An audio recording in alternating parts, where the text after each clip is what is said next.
السلام علیکم ورحمۃ اللہ وبرکاتہ۔ حضرات، جیسا کہ آپ سب کو معلوم ہے کہ ذی الحجہ کا چاند نظر آنے والا ہے۔ ہمارے درمیان ذی الحجہ کا مبارک مہینہ، عظمت والا مہینہ، برکت والا مہینہ، رحمت والا مہینہ آنے والا ہے۔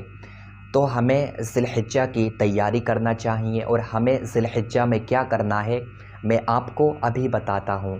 اس سے پہلے میں آپ سب سے یہ گزارش کروں گا کہ دیکھیں، جب ذی الحجہ کا مہینہ شروع ہو جائے تو آپ سے جتنا ہو سکے آپ اللہ رب العزت کی عبادت کرنا اور ہر نیک عمل کرنے کی کوشش کرنا۔ اس کی وجہ کیا ہے، اس کا ریزن کیا ہے؟ اس کی وجہ یہ ہے، حدیث پاک ہے، میرے آقا کے پیارے صحابی ہیں جن کا نام حضرت عبداللہ ابن عباس ہے۔ وہ فرماتے ہیں کہ غیب دا نبی محمد عربی صلی اللہ علیہ وآلہ وسلم نے ارشاد فرمایا کہ ان دنوں کے عمل میں جو فضیلت ہے وہ اور دنوں کے عمل میں نہیں ہے، وہ اور دنوں کے عمل میں نہیں ہے۔ اس کا مطلب کیا ہے؟ اگر آپ نے ذی الحجہ کے دنوں میں کوئی نیکی کی تو جو آپ کو ثواب ملے گا، اس نیکی کا جو درجہ ہے وہ اور دنوں کے مقابلے سے زیادہ ہے۔ اگر آپ عشرہ ذی الحجہ میں کوئی نیک عمل کرو گے تو اللہ رب العزت کو وہ زیادہ محبوب ہے اور دنوں کے مقابلے میں۔ ہاں، آپ اتنا یہاں پر ضرور سمجھ لو، یہاں پر جو بات ہو رہی ہے وہ رمضان کے علاوہ کی بات ہو رہی ہے، کیونکہ رمضان میں جب کوئی بندہ نیک عمل کرتا ہے تو اس کا ثواب سب سے زیادہ ہوتا ہے۔ رمضان کے علاوہ کی بات ہو رہی ہے، رمضان کا درجہ بہت اعلیٰ ہے۔ رمضان سے ہٹ کر اللہ رب العزت کو ذی الحجہ کے دنوں میں جب کوئی نیکی کرتا ہے تو وہ بہت زیادہ پسند ہے اور دنوں کے مقابلے میں۔ تو ہمیں ذی الحجہ کے مہینے میں زیادہ سے زیادہ نیکیاں کرنا ہے، اپنے رب کو راضی کرنا ہے، اور بالخصوص عشرہ ذی الحجہ میں، اور ہو سکے تو عشرہ ذی الحجہ کے روزے رکھنا ہے۔ اگر آپ روزے رکھو گے تو آپ کو بہت زیادہ ثواب ملے گا۔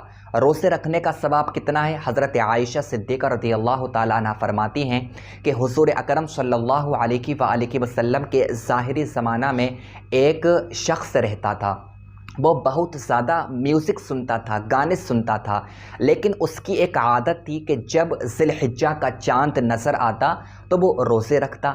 ایک مرتبہ حضور اکرم صلی اللہ علیہ وآلہ وسلم نے اس کو بلایا اور حضور نے اس سے دریافت فرمایا، حضور نے ارشاد فرمایا کہ مجھے تو یہ بتا کہ جب ذی الحجہ کا چاند نظر آتا ہے تو روزے کیوں رکھتا ہے؟ اس کی وجہ کیا ہے؟ اس کا ریزن کیا ہے؟ وہ کہنے لگا، یا رسول اللہ، ان دنوں میں حاجی لوگ کعبے کا طواف کرتے ہیں، کعبے کو چومتے ہیں، کعبے کے پاس میں جاتے ہیں، اللہ رب العزت کی زیادہ سے زیادہ عبادت کرتے ہیں، دعا کرتے ہیں، تو میں یہ چاہتا ہوں کہ میں ان کی دعا میں شامل ہو جاؤں، اس وجہ سے میں روزہ رکھتا ہوں۔ تو حضور اکرم صلی اللہ علیہ وآلہ وسلم نے ارشاد فرمایا، پہلے تو میوزک سننا چھوڑ دے، اس کے بعد میں روزے رکھ۔ اگر تو ایسا کرے گا اور تو سچے دل سے روزہ رکھے گا تو تجھے اس کا کتنا ثواب ملے گا تو جانتا ہے؟ وہ کہنے لگا، یا رسول اللہ بتا دیا جائے۔ تو حضور نے ارشاد فرمایا کہ جو ذی الحجہ کا ایک روزہ رکھے گا اللہ تعالیٰ اس کو 1 سال کے روزوں کا ثواب عطا فرمائے گا۔ دیکھیں کتنی بڑی فضیلت ہے۔ تو اگر ہو سکے تو آپ روزے ضرور رکھنا۔ اس کے بعد میں سرکار نے ارشاد فرمایا، اگر کوئی ذی الحجہ کے روزے رکھتا ہے اس کو 100 غلام آزاد کرنے کا ثواب، اور 100 گھوڑے جہاد میں بھیجنے کا ثواب، اور 100 اونٹ حرم میں قربانی کے لیے بھیجنے کا ثواب ملتا ہے۔ کتنا بڑا ثواب ہے!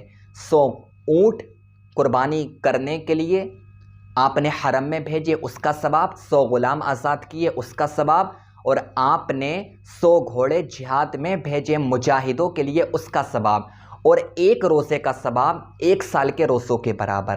تو اگر اللہ رب العزت نے آپ کو صحت دی ہے تو آپ اس کا شکریہ ادا کریں، اور ہو سکے تو ذی الحجہ کے روزے رکھنے کی کوشش کریں۔ مبارک مہینہ ہے، عظمت والا مہینہ ہے، برکت والا مہینہ ہے، رحمت والا مہینہ ہے، تو اس مہینے کا فائدہ اٹھائیں۔ اور اللہ رب العزت کو نیکی بہت زیادہ پسند ہے ان دنوں میں اور دنوں کے مقابلے میں۔ رمضان کے علاوہ کی بات ہو رہی ہے۔